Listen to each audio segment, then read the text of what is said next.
Hello, and welcome to Learn, Do, Become Radio, episode 134. I'm April Perry, and today I'm talking about ninja tricks for sustainable weekly reviews.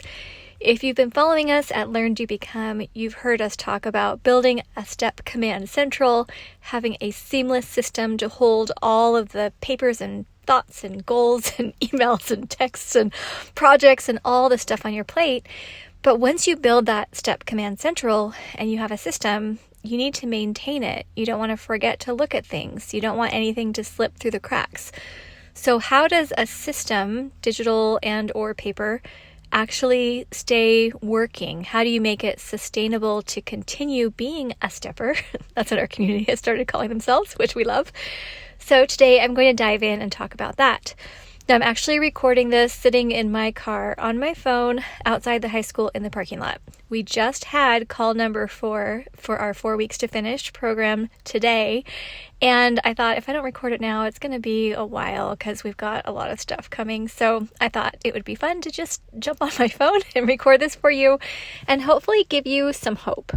So when we first jumped into the class, we reviewed what we've covered over the last 3 weeks. I recorded 4 podcasts. This is my 4th. So you can go back and listen if you want updates on what we did each week. But essentially, the first 2 weeks were all about building the Step Command Central. Our daily, our weekly, and our as-needed resources. Everyone needed to have the system actually built because you can't process things until you have it in place. For example, you need a current projects list. You need a next in line projects list. You need a routines list. You need a good calendar, things like that. And we have all of that identified in our previous podcasts.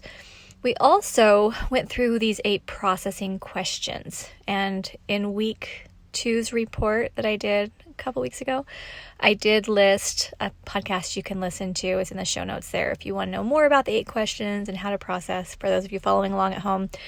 But we learned about processing and how do you start with the most essential items, the things that are most time sensitive, bills that are due this month, issues that you have to deal with right now, projects that are currently on your plate, deadlines that are looming. How do you deal with that? And how do you process all of those things into your Step Command Central using the 8 questions? So that's what we covered week 1 and week 2, building and processing. Week 3 was all about project planning, where we went into detail on David Allen's natural planning model. How do you take a big project and then break it down to the point that it feels really doable and actual tasks end up on your calendar or on your next actions list? How do you do that? Because so often we procrastinate projects because it just feels so hard and overwhelming and we think, I just don't have the bandwidth and I can't sit down and do all this. So project planning is awesome. And actually in today's class, we did a Q&A after the hour of training. And as I stayed on and answered some questions, several people's questions involved projects. So we just went back to week 3 and let's talk about the natural planning model, because as that becomes more and more natural for you, you're going to find that projects don't feel overwhelming anymore. You feel empowered. And you can, once you've decided something belongs on your current projects list, you can have full confidence it's going to get done.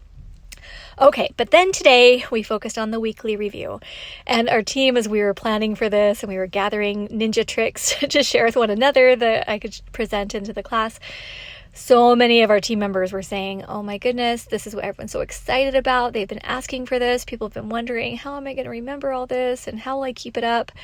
That's what the weekly review is. The main idea is that you need to have a check-in with yourself once a week, where your brain can look at what's on your calendar and your projects list. You can look at any papers that have come into your life. You can glance through your emails. You can look at the load on your plate. And then you can say, all right, I've got everything fully integrated into my Command Central and everything is safe for the next week. As long as I maintain my habits of checking my calendar and checking my list and moving forward and keeping things going in this very doable, basic way, I'm going to be just fine. And then when next week comes, I'll do this again. And I can genuinely keep this going for the rest of my life and never feel overwhelmed again. That's the vision. And if you're not there right now, I want you to know that's totally possible.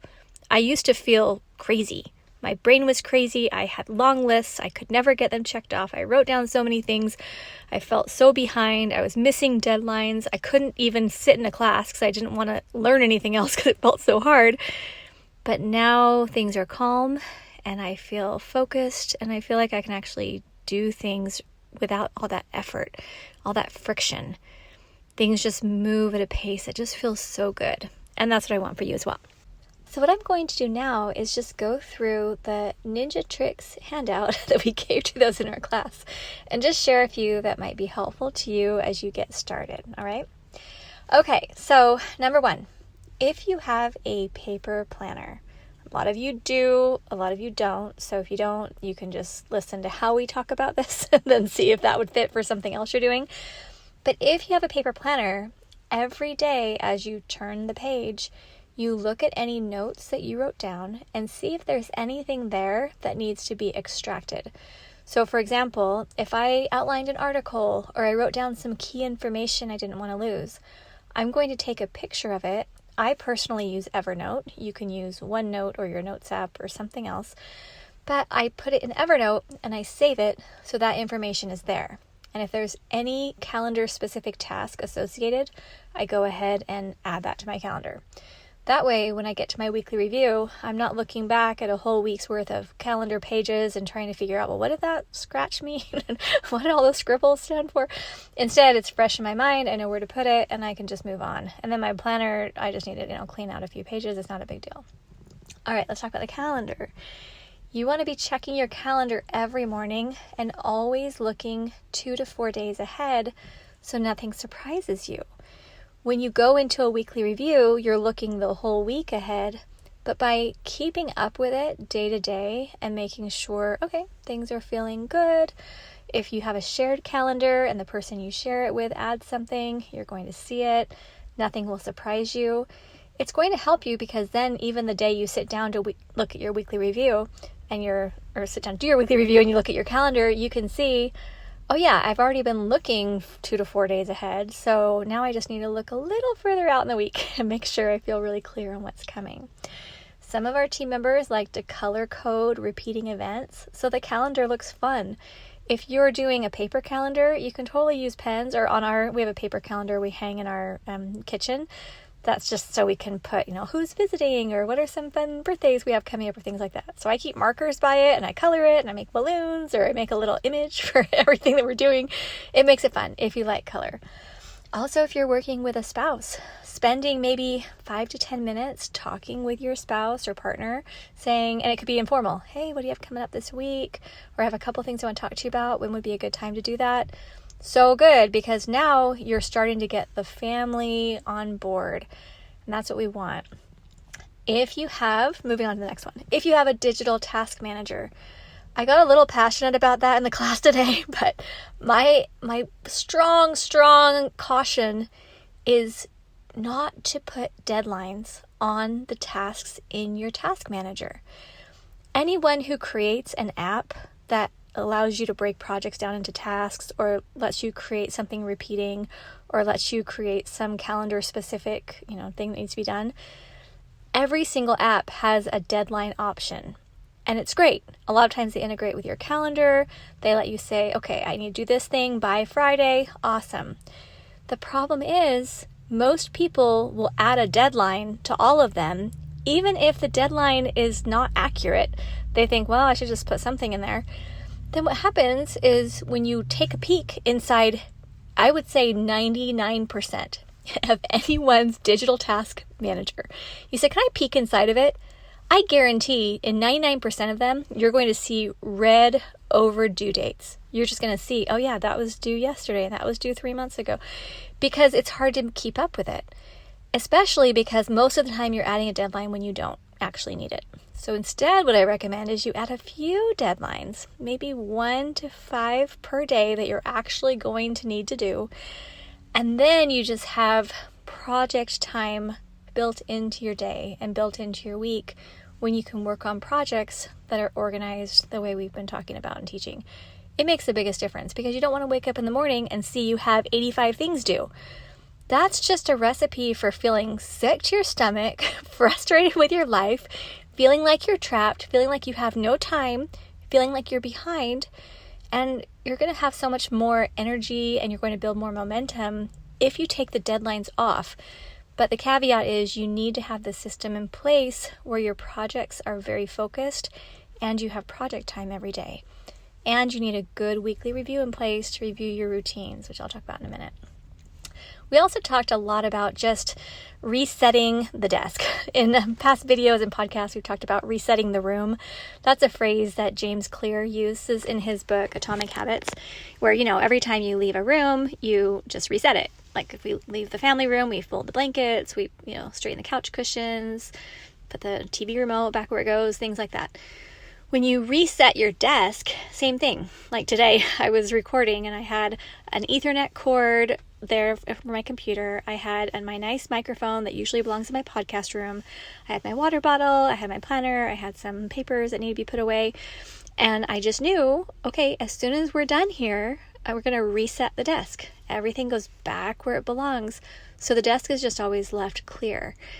When you can get in the habit of doing that, especially if you have your Step Command Central set up to hold all of the relevant papers for your current projects and things, you're just going to feel so much better. So reset your desk, reset your rooms. It's so easy. It takes a couple minutes, but then the house is just always clean and clear and your brain just has a better ability to focus. Even teaching kids how to reset their rooms and pick up their toys after a quiet time, or we would do a morning pickup and an evening pickup, all while raising our kids. We did constant resets. But it wasn't stressful. It was like, okay, we're going to go to the park now. Let's clean up our dishes and let's put everything away and then we can go. So just resetting and cleaning up was how we did it. And then our house wasn't messy, even when we had 4 little kids running all around and all kinds of stuff happening. Okay, I'll just share a couple more for today's podcast. But I'll do routines and physical inbox. I think those are 2 that will be helpful for you. Okay, for routines, I recommend you only start 1 new routine at a time. If you try to do 18 new routines all in the same month, you're probably going to feel pretty stressed because your brain's trying to remember all these new things to do. So for example, those people going through 4 weeks to finish or going through our STEP program, you're already putting a new routine in place, which is learning just how to write things on a calendar or how to just process things as they come in. That's a big deal, learning all of that. I wouldn't recommend that at the same time you decide to totally change your diet or create a brand new exercise routine or, start some brand new systems in your business. If you can do maybe a couple of new routines that don't feel hard, that's great. But the idea is when you look at your routines list, you need to feel your heart lifting. And that's something I emphasized today in our class, is that for every part of your Command Central, if when you look at it, you feel sick, then you've got to change the way it's set up. If you look at your paper planner and you feel sick, I think you're either writing too much on it or you don't have a good system to extract stuff out of your notes. If you look in your inbox and you feel sick, you're probably piling it up too much. So we'll talk about that next, the protecting the physical inbox.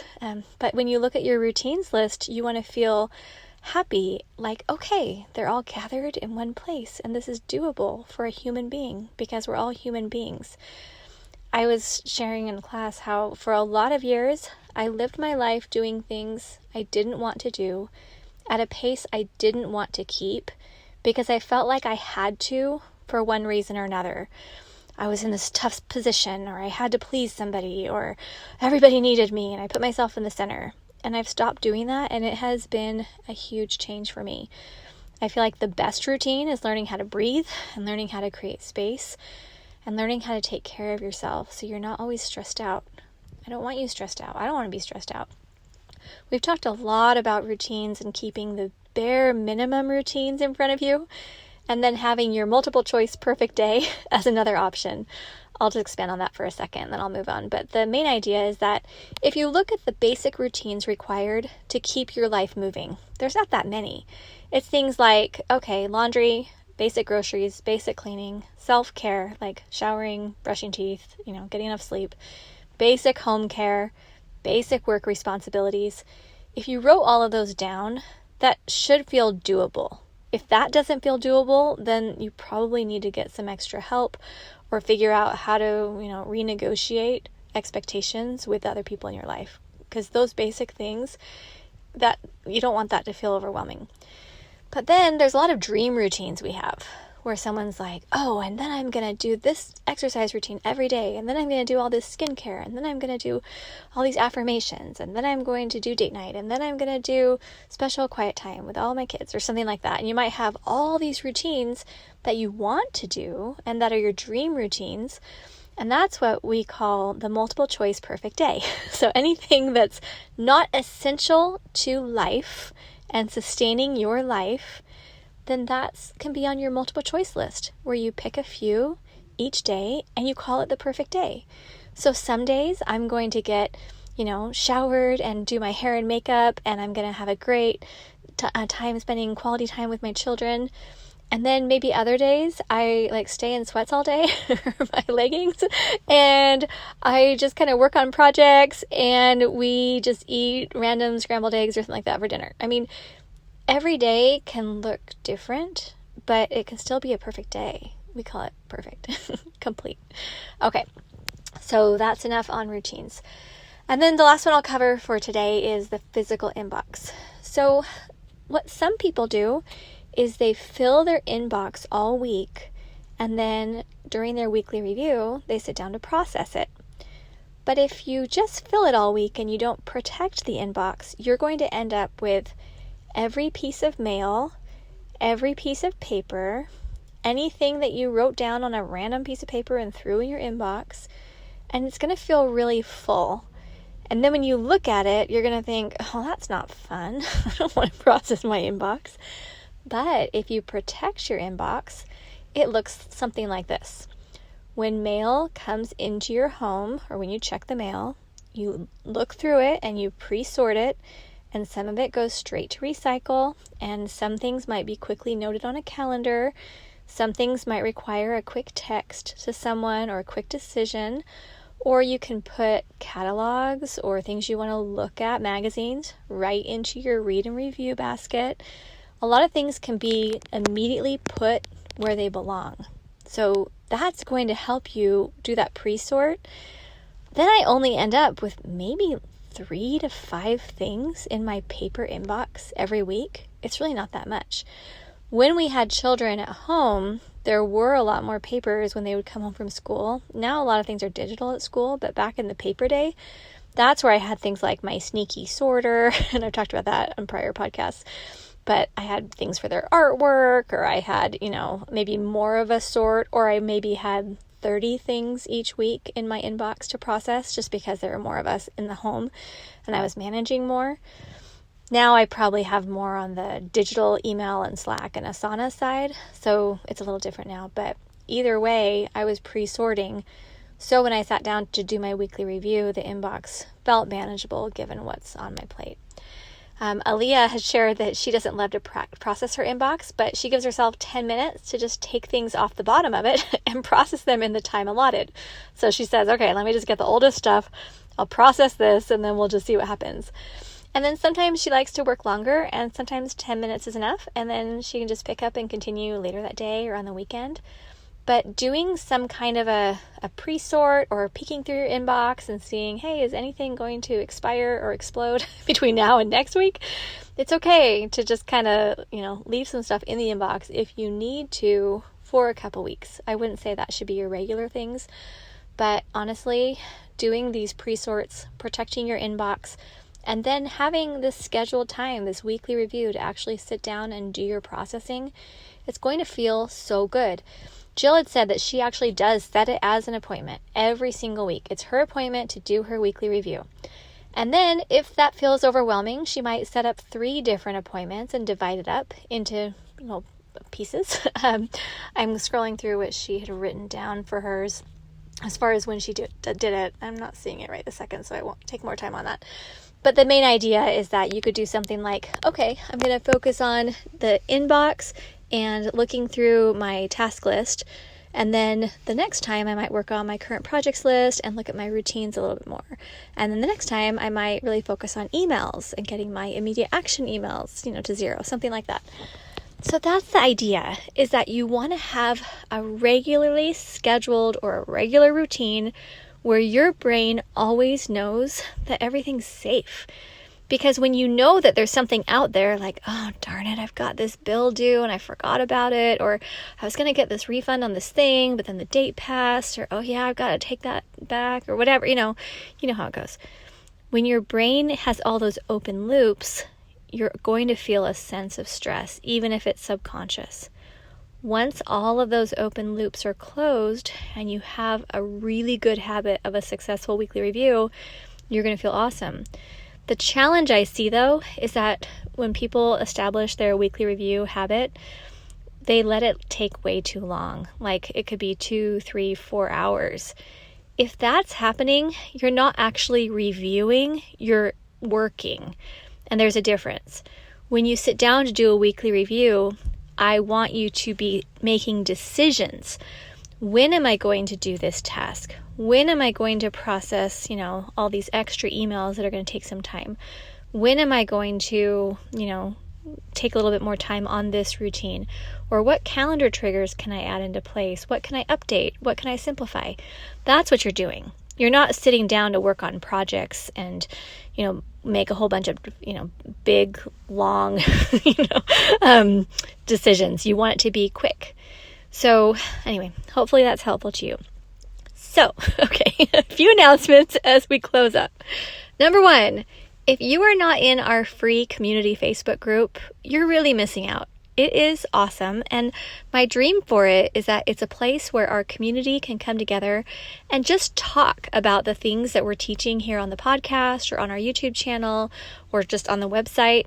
How are you applying a lot of these free resources we have for you? Have you done emails to zero? Have you built your next actions list? Did you attend our free webinar? How are you getting more organized? How are you helping your mind calm down? What are you learning? And I love to see people sharing what they're learning, sharing tips and tricks and ideas and helping one another. It's awesome. So the free group, it's learndobecome.com/FB family, like Facebook family, FB family. So you can go there and request to join. I'm approving people. Our whole team is approving people like all day. It's so fun. There's, I think, nearly 18,000 people in there right now. It's so fun. Okay, so that's number 1. Number 2, if you're thinking this 4 weeks to finish thing sounds really fun for you, there's a wait list right now. It's learndobecome.com/4, so 4 weeks. And I'll put all these links on our show notes page as well. So learndobecome.com/episode 134. We'll have the link to the free Facebook group and the link to the 4 weeks to finish waitlist there. It's just been so fun because today during the Q&A, which I love seeing our members. I know so many of their names from the Facebook groups and things, but when I get to see our members, it's so fun. And today in the Q&A, people were saying, okay, I'm telling all my friends about this. They need to do it. I think 5 people on the call today said, I joined years ago and I kind of set it up, then kind of didn't, but this 4-week thing has been awesome. I am so glad I did it. Everyone was just so encouraging with one another. And then what's fun is when you join 4 weeks to finished, if you're already in Step Mastery, we'll give you a code, or in any of our STEP programs, we'll give you a code to apply what you've paid to the 4 weeks to finish coaching program. But for someone who maybe hasn't done any of our STEP programs yet, when you come into 4 weeks to finished, you also get lifetime access to the Step Mastery program. So today when we got on the call and I said, okay, it's class number 4, it's our last class. And some people were so nervous. They said, oh my goodness, wait, what, are we losing access? What's happening? We said, okay, we sent an email yesterday. It's okay. What's going to happen is we have 4 weeks here in this program, and then we give them 2 additional weeks in the Facebook group and in the having coaching access by email and text in the Facebook group. So they really have 6 weeks to build the Command Central, go through all the resources and get all this coaching. Then after that, we're going to archive their special Facebook group so they can still access it, but just no more posting in it because we can't monitor, an infinite number of groups. So they'll still have access to it, so they don't have to screenshot or record it or download. It's fine. It's all there for them. They can still get in. just no more posting in there. But then all of them in the group can move into the Step Mastery program and Step Mastery's Facebook group. And that's lifetime access to that community, plus all the resources in the Step Mastery program. And then we're adding all their recordings and bonuses and downloads and everything that we gave them in 4 Weeks to Finished. And we're putting that in their Step library. So they'll have a special, like the way we do it is with these tags, and it'll be tagged for them. So they don't lose anything. Everything that we've done, all our classes, our bonuses we're about to do for them, everything is there, safe in their Step library. They have ongoing access. They all get to still hang out together now in the Step Mastery Facebook group, and they can just keep going with all that support that we have here. So, okay, can you tell I'm so excited about this? A Step Command Central on every desk. That's what I want. I'm grateful for the chance to be able to be helpful and to be able to see these aha moments that our community is having. We asked everyone to share their wins today, and there were so many. I couldn't even read them all. I said, okay, there's like 43 more comments. I can't read them all. But everyone's sharing, okay, oh my goodness, things are clicking. I'm actually using my Command Central. I'm writing things down, and I'm not missing things. People are finding money. People are feeling like they're finally moving forward in areas they never did. I mean, they asked if they could have a reunion. They want to do a reunion call. So anyway, we're looking into that. Like, oh, we'll consider that idea. It's just cute. It's so fun. And when you're part of a community where everyone is there with a shared goal, and there's not competition because we're not competing to see who can be the most organized. The world's better if we're all organized. So I am way better off if I help other people to be calm and clear. And so are you. If you come in and join a community where you're helping people to get their head on straight, to feel calm, to clear their piles, you're just going to end up being part of a world where people just finally feel like they can live their purpose and enjoy their families and sleep well. You know, this is really important stuff. Okay, sending lots of love. Again, all the links will be at learndobecome.com/episode 134. Thanks for being here with me in my car. It is so fun. I've just been sitting here having a great conversation. Everybody's watching me. I don't know what they think I'm doing. Okay, take care. See you soon. So happy you are here at learndobecome.com.